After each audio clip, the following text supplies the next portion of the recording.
హిందువులకి ఏదైనా జరిగితే వచ్చే రాజకీయ నాయకుడు ఉన్నాడా? ఏ పార్టీ అన్నా ఉందా? నేను మొన్న ఆవులు పట్టుకున్నాను, నేను గోవులు పట్టుకున్నాను శివరాత్రికి, మహాశివరాత్రికి. నన్ను అరెస్ట్ చేశారు, ఆవులు పట్టుకున్నానని చెప్పేశాను. నన్ను అరెస్ట్ చేశారు, అరెస్ట్ చేసి రాజనగరం స్టేషన్ లో పెట్టారు. పెడితే ఎవరైనా సరే ఏ పార్టీ కూడా రాలేదు.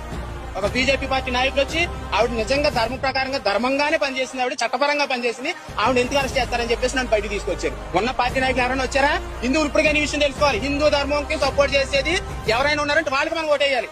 నానా చెత్త పార్టీలకి వేయకూడదు ఓటు. ప్రతి ఒక్కరు వస్తాడు ఓటేసామని అందరికీ వేసేకూడదు. అది జయశ్రీరామ్ అన్నప్పుడు మనం ఓటేయాలి.